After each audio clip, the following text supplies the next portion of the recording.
And guess what? The British Bashing Corporation buried this story 22 minutes into its flagship bulletin and instead decided to lead on Donald Trump bashing, as usual, and you're not going to believe it, their own minor woke scandal, the sacking of John Torode for using a so-called racial term outside of work at a time that he doesn't remember and in a place that no one remembers. This is a joke. The Afghan migrant cover-up is so clearly one of the worst scandals in British history for so many reasons, especially because of the fact that the government took out a super injunction to stop the media even being able to report the existence of an injunction. And the fact is, there may well now be over 100,000 Afghanis pouring in, including dangerous terrorists, according to Dominic Cummings, including sexual offenders, according to the Daily Mail. And trust me, including members of ISIS and Al-Qaeda who were double agents pretending to work for the United Kingdom. Not to mention the fact that all of these people are allowed to bring their dependents, in one case, 14 dependents. Now, Mike Jones posted yesterday, is this Britain's Watergate? Honestly, I think it is. And I will give credit where it's due to the mainstream newspapers today who did understand the significance of this story. Front page of the Daily Telegraph, front page of the Financial Times, front page of the Daily Mail, which actually led the charge in court. Likewise, the iPaper, Metro News, and the Times. But I was completely disgusted, but not surprised, with our so-called national broadcaster, the British Bashing Corporation, which decided yesterday to be complicit in this cover-up, which decided yesterday that this is not only not one of the biggest stories of recent months, of recent years, potentially of all time, but it's not even the biggest story of the day. And guess what? The British Bashing Corporation buried this story 22 minutes into its flagship bulletin and instead decided to lead on Donald Trump bashing, as usual, and you're not going to believe it, their own minor woke scandal, the sacking of John Torode for using a so-called racial term outside of work at a time that he doesn't remember and in a place that no one remembers. This is a joke, an absolute joke. As Dominic Cummings pointed out, very logical for the BBC to lead on MasterChef. Can't have the plebs seeing the way Wallace, referring to Ben Wallace, not Greg Wallace, by the way, if there's any confusion, and Whitehall spent billions secretly importing thousands of Afghans and families and hiding it with a super injunction, or the plebs might do some far-right rioting. Remember, the real disinformation is the regime media. And I couldn't agree with them more. I was completely disgusted by this. Indeed, I reached out to Deborah Turnus, the chief executive of the British Bashing Corporation news operation. What are you doing? How is your news judgment so appalling that you do not understand that this is the most important story of the year? Well, I'll tell you why. Because you don't want the people to know the truth. The deep state works with the mainstream media as enemies of our country. And for people who have been calling me a conspiracy theorist for saying this for the past 5 years, to hell with you. Big news. Outspoken is now available as a podcast too. So please do subscribe wherever you get yours, Spotify, Apple Podcasts, and make sure you rate and review. I'll take 5 stars, if you may. Oh, by the way, Sly News was in on it as well, deciding the biggest story of the day. Yesterday was John Torode. Can you believe that? Well, sadly, I can. Now, what's so interesting about this is, do you remember little Lewis Goodall? You know, that weird little lefty who presents the fake news agents, but used to be a part of the regime media at the British Bashing Corporation? Well, he has all of a sudden started to sound a little bit like me because he views this scandal as his scoop, you see. By the way, little Lewis, it's not your scoop. It was the Daily Mail scoop. You heard about it secondhand, but you were the first listed on the injunction because the Daily Mail had done a dodgy deal with the Ministry of Defence not to publish the story. Those are the facts, by the way. But little Lewis views this as his scoop. And because this is his scoop, he's sort of stamping his feet on the ground and saying, why are people not covering this? Why are the politicians not discussing this? Why are the British Bashing Corporation not leading on this story? I'll tell you why, little Lewis. And you should maybe open your eyes because these people don't want the truth out there. So little Lewis posted on X after PMQs today a stunning and shameful PMQs. Parliament has been denied its right to scrutinise the government for 2 years via a constitutionally unprecedented super injunction. Huge amounts of public money has been spent in secret. 100,000 Afghans put in danger. Did any backbench MP get up and ask the PM about it? Express any outrage as a democratically elected politician? Ask the PM to rule out it ever happening again? No, not a word. Pathetic. Instead, stupid jokes, jibes, chat about cricket and bypasses. If Parliament doesn't want to defend its own right, who will? And I mean, the irony is, he is completely right about this. But as I replied to him on X, all of a sudden, little Lewis is waking up and realised the UK's deep state, including his ex-bosses at the British Bashing Corporation and the Uni Party, aren't on the side of the people. Where have you been the last 5 years, bozo? And that's why I have absolutely no sympathy for someone like him. Someone who's part of the system. Someone who gives these politicians a complete free platform every single day to lie and to mislead.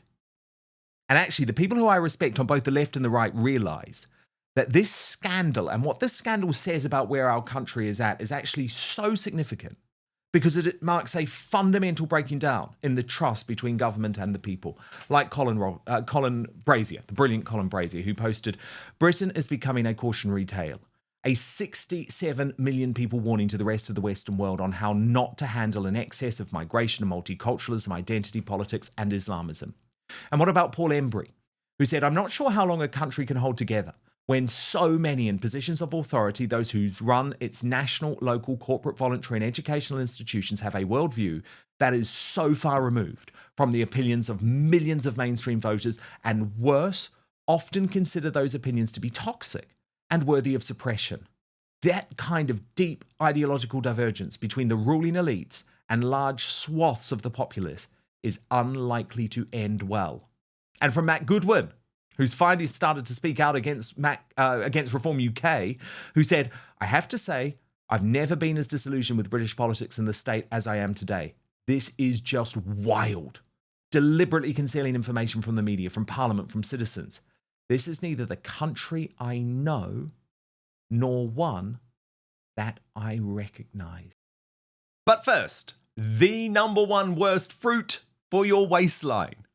Look, are you turning healthy fruits into highly unhealthy fruits without even realising it? Fruit can be one of the healthiest things you can put into your body. But the majority of Americans are guilty of making this single mistake that can counteract all of the health benefits of fruit. Some fruits can help with occasional constipation, reduce bloating, and even help burn calories. Others can wreak havoc on your digestive system and energy levels. Now, I came across this viral presentation from world-renowned heart surgeon Dr. Stephen Gundry that showcases the 3 fruits to stop eating today. It was shocking.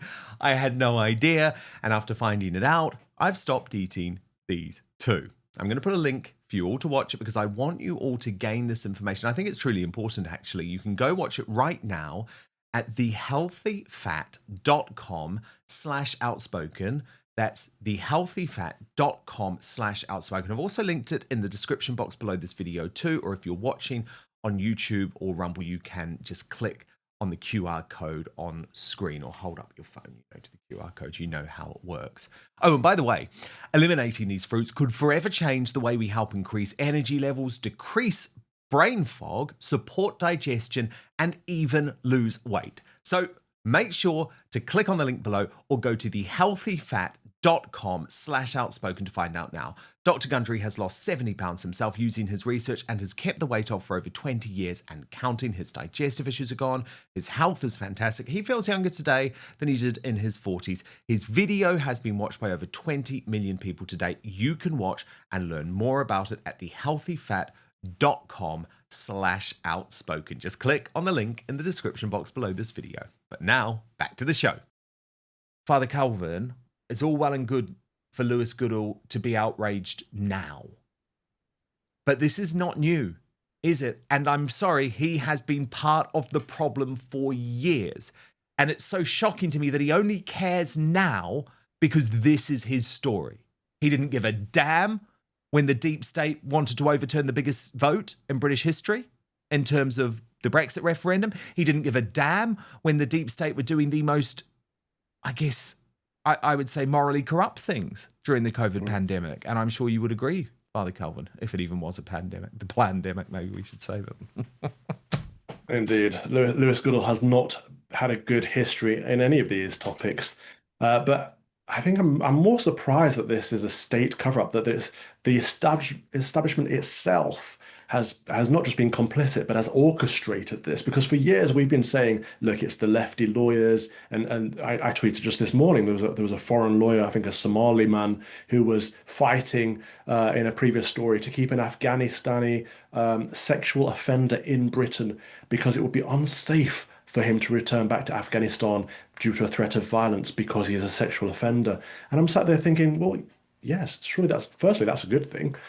Secondly, it's very sad that it's safer in our country for sexual offenders than it is in Afghanistan. And thirdly, so what? Why is that a reason to keep? We would rather keep a sexual offender here because it's safer for them here. What about the victims? What about the women? Should we not be protecting our women? And so for so long we've been saying, look, it's these lefty lawyers, it's these foreign lawyers, it's these people that don't have a vested interest in our country, that actually are working against our country, and they're fighting the establishment with these human rights laws. But it turns out all along, the government has been not just complicit, but orchestrating this whole thing and importing vast swathes of Afghanistanis here without our knowledge, without our consent, without a mandate. Like, who are they working for? Who are they representing? I mean, Emma, Father Calvin is completely right, but you look at that graph, right? And I mean, it just shows you number one on the list, sexual assault, Afghanistan. I mean, you're a young woman. And look at what happened at the Bell Hotel in Essex this week. Oh, in fact, by the way, I've got to show you this video of Tommy Robinson posted it, but it's of some patriots who decided to raise the St. George's flag at the Bell Hotel in London this week. But I mean, there is going to be, Emma, and let's not beat around the bush, there is going to be a direct impact on young British women being unsafe on the streets as a result of this scandal. And then you've got the British Bashing Corporation not even thinking that this is the third biggest story of the day. I mean, it doesn't get much worse than this, really. It doesn't. And you really It doesn't. cannot write it. It sounds like something out of a really dark comedy sketch. As you said, obviously, yeah.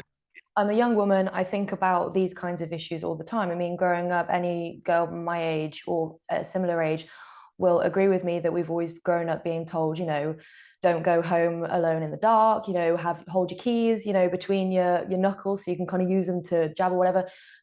We're not even allowed to carry pepper spray. The only thing that a woman is actually allowed to legally carry in order to protect herself is a rape alarm. And we all know how effective those are. I mean, we were advised in high school to shout fire instead of rape because chances are you'll get more help. God, that's but so I mean, shocking. Going right back to, this is an imported issue, right? And like Father Calvin said, we thought that it was imported from all of the virtue signaling. We thought it was perhaps a byproduct of the virtue signaling and of the extreme left leaning that our government has gone to.